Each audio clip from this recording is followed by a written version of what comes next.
So it is Saturday night. The Saturday before Memorial Day. Is lovely here in Ohio. Birds are chirping, and it's like about 7 o'clock or something like that. Now, technically, I should be out having a good time. Maybe I got a girlfriend. Maybe I got some friends hanging out, partying, going to picnics, whatever.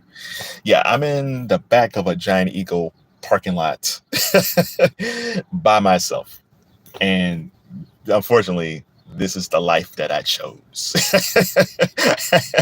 To steal a line from a pop culture mobster movie. Um, so here's the deal. I have always had social anxiety, depression, and growing up, I think they just called it shyness. So growing up, I never felt like I fit in. Um, I would live in one neighborhood, and all the other kids seemed to live in the same neighborhood. So I would go a different way, and everybody else would go another way. And the kids always felt like they knew everything about each other, or they was friends and all that stuff. So there was always like that disconnect I had with everybody else. But that never went away. It just felt like as the years went along, I always felt like I was disconnected from everybody. And even now, like I just feel like the stuff that I like, the stuff that I'm into, um, I it just seems like it's just bumps into what everybody else is into. Like for instance, I went to the store recently and I heard an ELO song and I Shazammed it. And I was very excited about it. Like, oh, what Gen X black man is excited about an ELO song, ELO Electric Light Orchestra song? Like most are not. uh, so I don't know how I got here because I don't think I'm a bad person. I'm really not. Like I'm actually a good guy, but I think I'm a boring guy. I think there's no drama in my family, which I'm actually grateful for. Like sometimes I hear the drama in other people's families, like, phew, thank God. Thank God I don't have to deal with that all the time because it seems like it's very stressful. But my family's very low key. I have no baby mama drama. I don't have any kids. Never got married. So I don't have no ex-wife stuff. Like I don't smoke weed. I don't drink. I don't, I'm very Richard Cunningham. If I'm a Happy Days reference, I'm a very Richard Cunningham type dude. And I think for a lot of people, that's kind of sucks. I think initially when they meet me, I think people say, oh, okay, that's it. Like there's no baby mama drama. Like he don't smoke weed. He don't drink. Like he's actually just a really good guy. But then after a while, I think that wears off. Because I think people like some type of conflict in their relationship or in their friendships. They want to hear something, what's going on with you that you're upset about or mad about. And I just don't have those type of stories. The stuff I get mad at is like the top 100 Apple Music list. How like Mariah Carey and Whitney Houston don't have any songs on that list, or how Frank Ocean's at number 5 all time on it. That's the stuff I get riled up about. Like I don't have anything else. Like me and my brother are fine. Like me and my dad bump heads, but I mean that's expected. My mom passed away a long time ago. I miss her dearly, but I can't. Like I don't have a lot of stuff. Like. So when I always have to hate the question when people say, well, tell me about yourself. Like, I want to know something about Kevin. And it's like, I don't know what to tell you. Like, okay, I mean, I have a podcast. Like I enjoy interviewing people on my podcast, which is Kevin Lockett TV on YouTube. I enjoy that. Like I enjoy researching guests. I enjoy trying to find guests. I hate when people say no, but it's always great when someone says yes. And I like preparing for it. And I like the interaction. But I noticed with me, if I'm talking to the few friends that I have, it's like sometimes I think people's eyes glaze over and they're not really interested in my podcast. And I don't think they're trying to be mean or something like that. It's just like, I mean, how many people actually talk about podcasts? Not that many, especially ones that they actually do. Not that many. Or I might say, well, I'm an Amazon seller. Like I could talk about that. Like my ex was really interested in that. Like in the beginning, she was interested. I think that went away after a while, but she was interested in the beginning.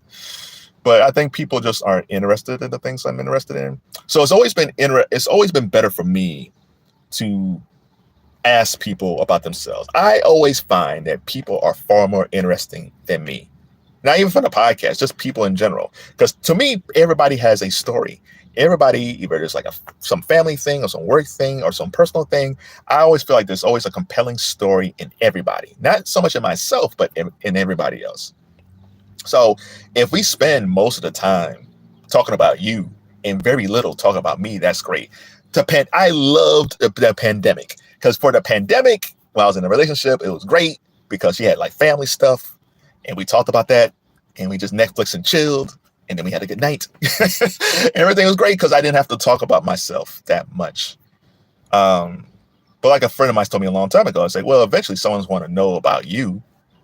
And it's like, the only thing I can possibly tell you about me is that I love pop culture. I've lived it ever since I was a kid. When I used to go on vacations with my family, my mom would get upset with me because I would see a show that we didn't have in Akron. It's like, no, I gotta watch this show we don't have in Akron. It's like, come on, let's go. But I just love TV and music and movies and music. Like, so when I see someone like Quentin Tarantino, like, thank God Quentin Tarantino and Spielberg and Scorsese are directors. Because if they were just regular dudes, I think they might have a hard time getting chicks. Like, Quentin Tarantino was probably the same. When he worked at the video store, the same guy who talks about movies now is the same guy he was back then. The difference was he was just a video store guy. So, and he was good for information, for picking up videos, but I'm sure it probably wasn't great for him picking up chicks.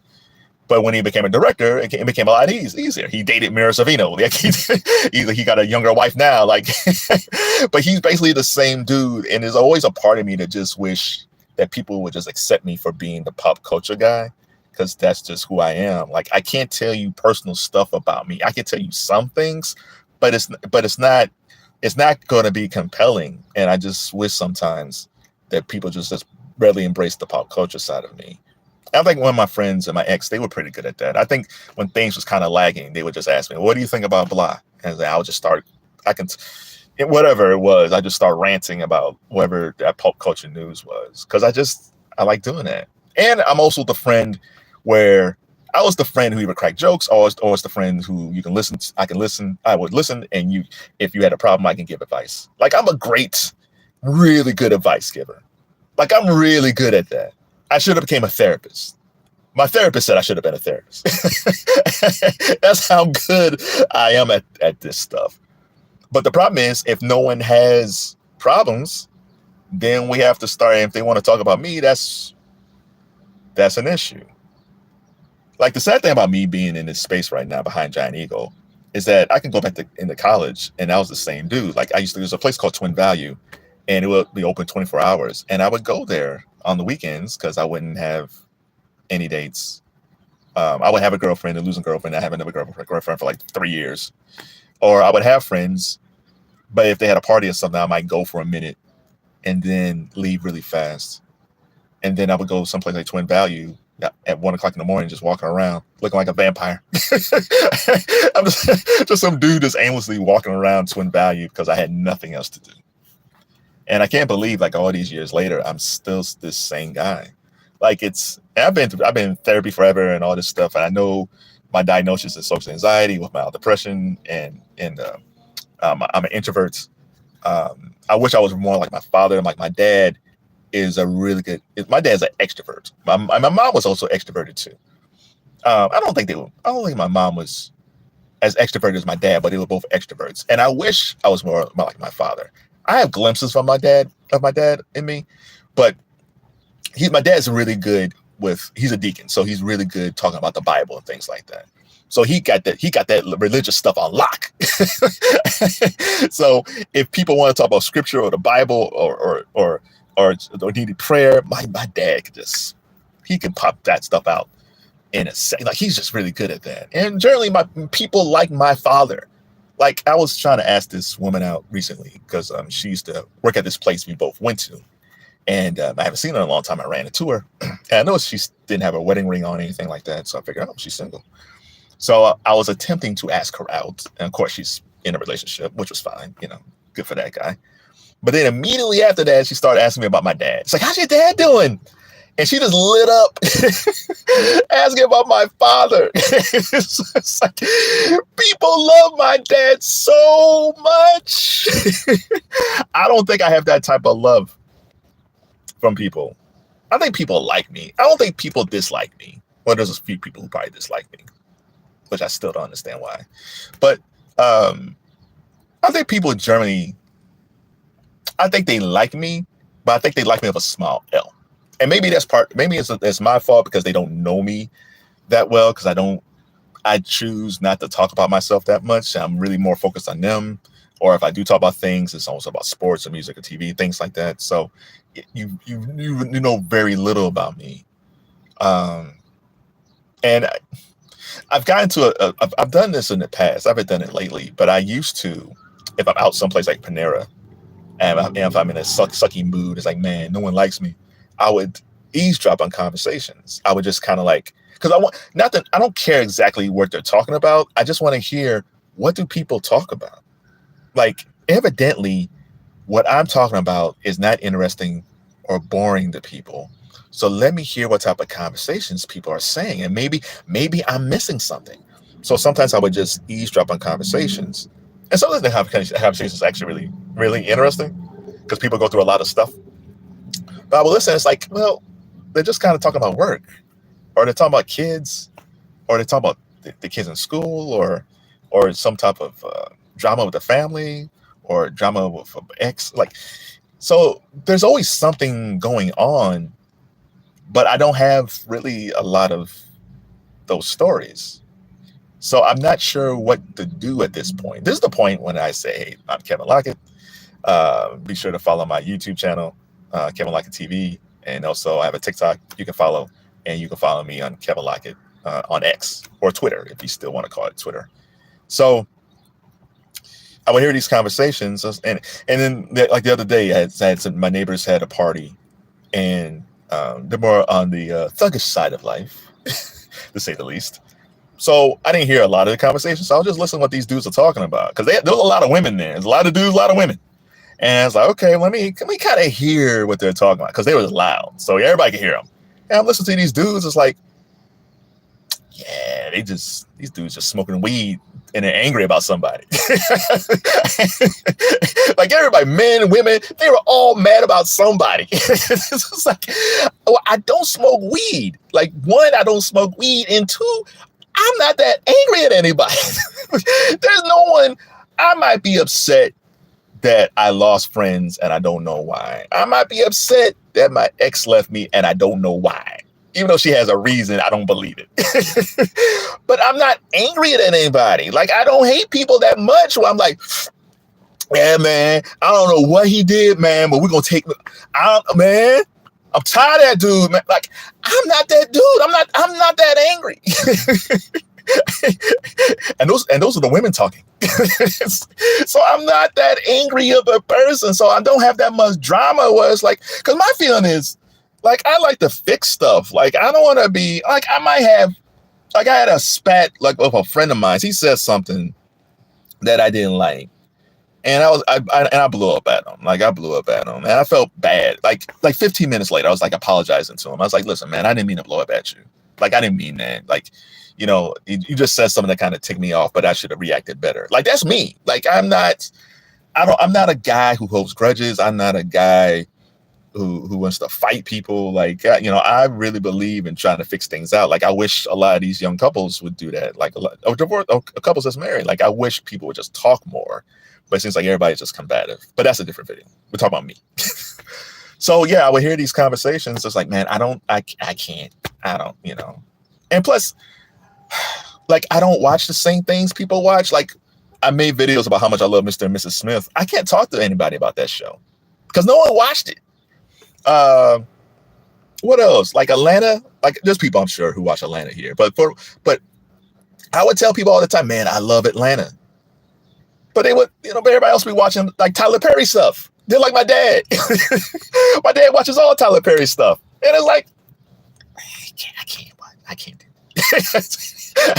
And it's nothing against Tyler. There's some shows I like, sisters I like, but for the most part, I can't do that, man. I gotta watch other stuff like The Walking Dead and Mr. and Mrs. Smith and The Boys and Daredevil. And man, I mean, I love watching Arrow when Arrow was on, and I watch wrestling all the time. Like, but I seem to watch everything else that people don't watch. And even when it comes to sports, I can talk to you, like a friend of mine's, her husband loved Ohio State football. And that's all he talked about. So I'm cool for like 15 minutes, but bruh, I like switching off the different subjects. And that's the thing. I don't like being locked in, like, because I like so many different things. I don't like being locked in.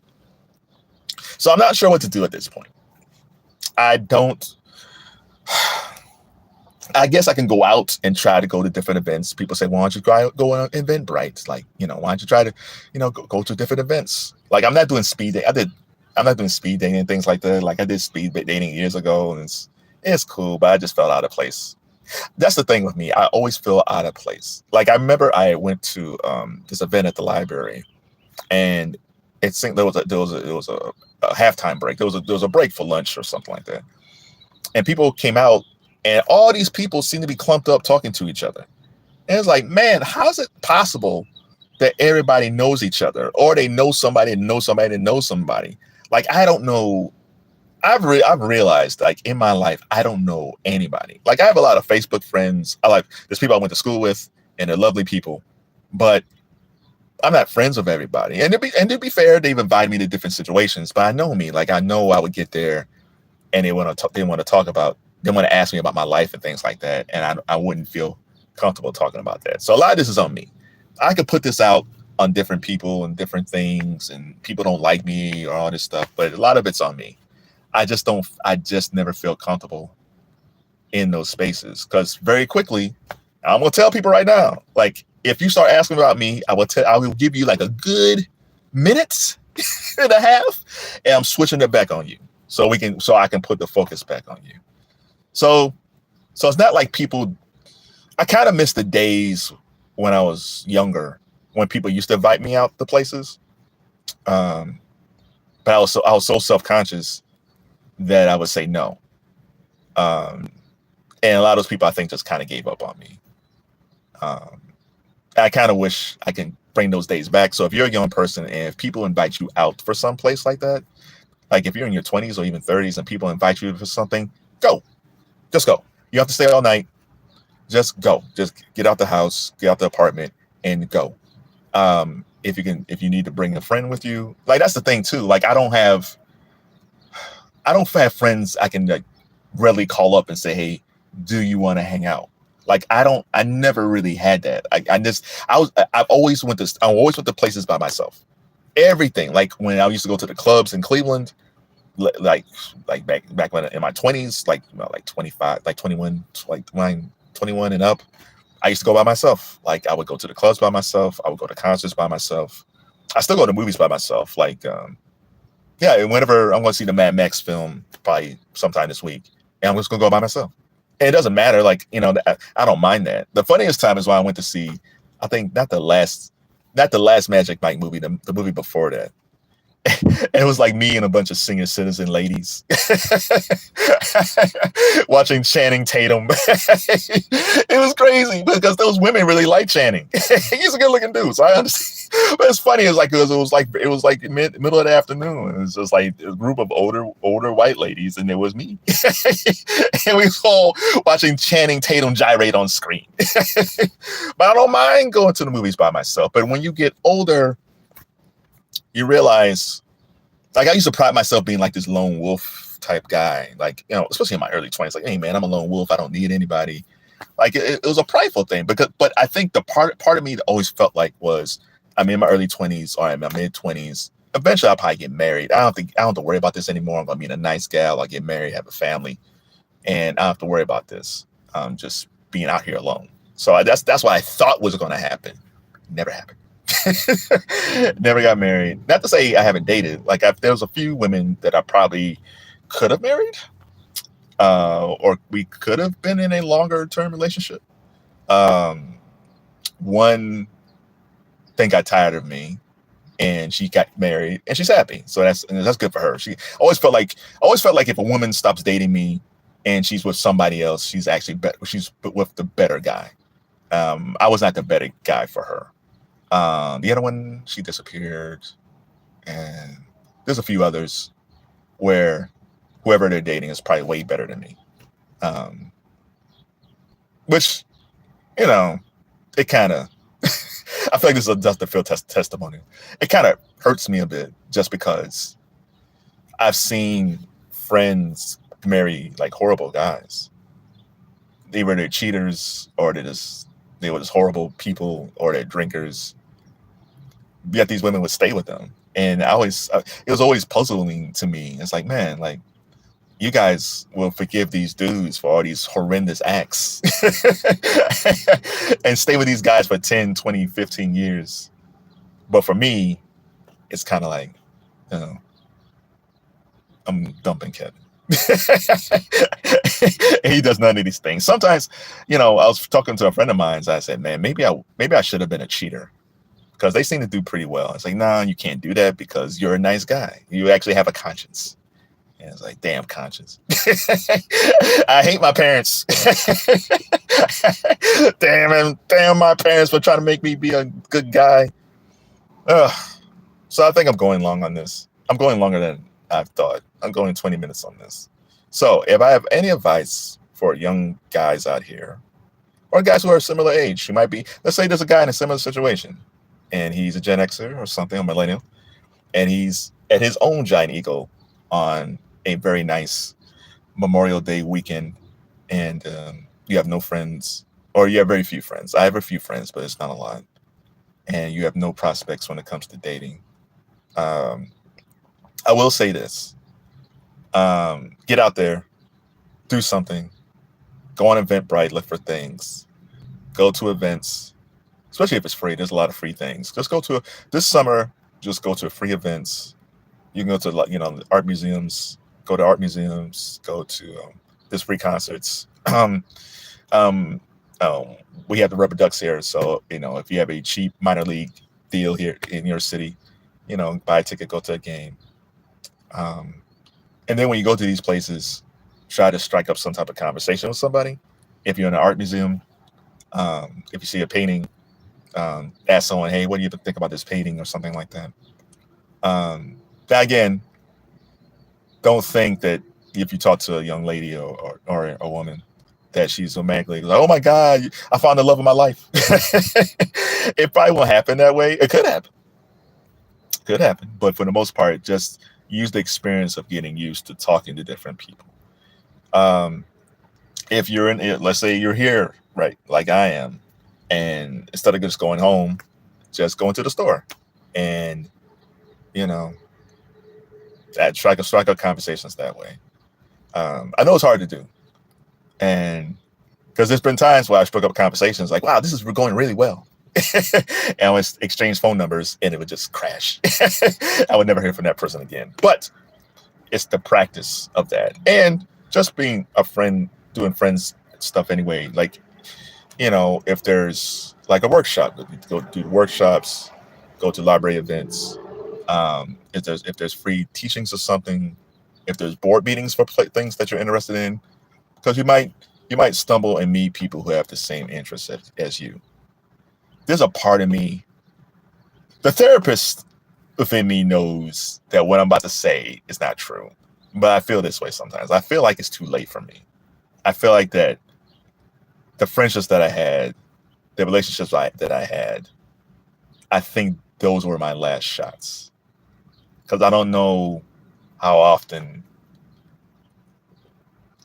God, or whoever is running the universe, or the universe in general, is going to give me these opportunities for the fact that I'm not a person who put themselves out there that much.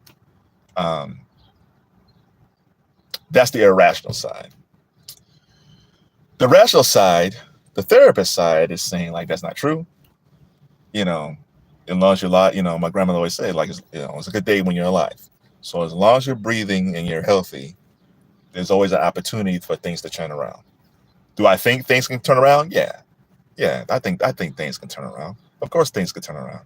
Things could turn around for me next week. It might take a year. I don't know. So that's the thing when you're dealing with depression. You get down on yourself, so you have to almost be your own therapist. It's like, no, I mean, these things are not true. These are just bad thoughts you have in your head. Things will actually get better. It's just that right now you just hit a spot where you didn't think you would be here at this age. You thought you would be in a different place. Like, if you talked to me last year this time, there's no way. Last year this time, I would my whole, I thought I would be in a different situation this time last year. I honestly got, like, I thought I would be in a different city. I thought I would have like a different career. There's a whole lot of things that I thought was going to happen in 2024 that crashed and burned by the end of 2023. So I think part of it is that I had a vision of what stuff was going to be like last year this time, and all that stuff been blown to bits. So one or two things is going to happen. Either A, I can wallow in the stuff that I lost or the stuff that didn't happen, or I can look at this saying like, okay, maybe that situation might not have been the best situation for you. Maybe it was at that time the best situation for you, but maybe long term it wasn't going to be, and maybe something that's around the corner might be better for you, and maybe you need some work on different things to kind of put you in a better position, better financial position, better relationship position, better friendship position. What that is, I have no idea. Right now it looks very, very crappy because I don't know who I'm going to connect with. I don't feel like I connect with anybody. I swear to God, I don't feel like I can, me being who I am, I don't know if I can connect with people being who I am, but I can't change who I am.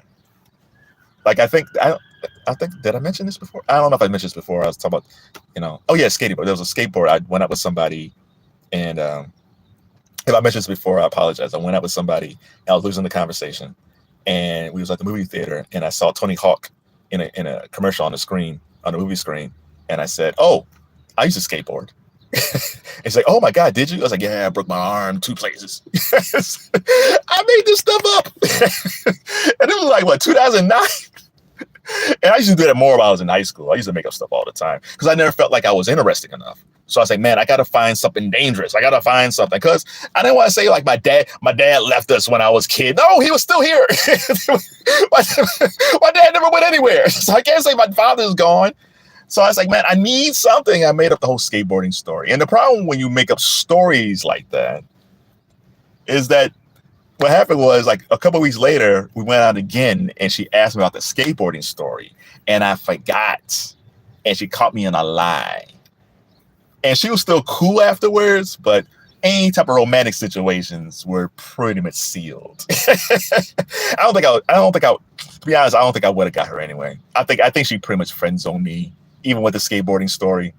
She was very pretty. So she had a lot of suitors. So I don't think I was in the top 3. So, even with the skateboarding story, that might have moved me up from 10 to 9. But she had other dudes, I think, that were better fits for her. But she was pretty. So yeah, so lying does not help. Don't lie. Well, make it a little lie. Like, if you have to embellish a little bit, don't make it such a big lie that you forget what you actually told. So yeah, don't do that. Don't be like this guy. So I don't know what to do. So I might so we're gonna hit 30 minutes pretty soon. So we're at 28 minutes. So I'm gonna wind this up. So what am I gonna do after this? I don't know. I still feel kind of crappy. I just still don't know what I need to do. Even though I gave you guys all this information, and I should be listening to this. Personally, I don't know. I still don't know if I don't know if I'm really interesting enough for people. I think I'm just too different from people. And it's not like I got like crazy. It's not like I got like a Mike Tyson got tattoos on my face, or I'm in the goth metal, or any of those things. I'm a pretty interesting person. It's just that, like, most of the people that I run into just aren't in the same stuff I am. So it makes it kind of problematic. So I don't know. I'm sure I'll make another video from Giant Eagle another day. I hope not. I hope this is the first and last time I make a video from Giant Eagle. But so this is Kevin Lockett. This is my live. You can check out my podcast at youtube.com/Kevin Lockett TV. That's Kevin Lockett TV on YouTube. There's some really good interviews on there, and then I got some pop culture stuff on there too. And you can also follow me on TikTok at Kevin Lockett 02. I'm sorry, that's Kevin Lockett 02 on TikTok. And follow me on Kevin Lockett on X. Have a good day, everybody. How do you end this? Do I know how to end this? I don't know how to stop it.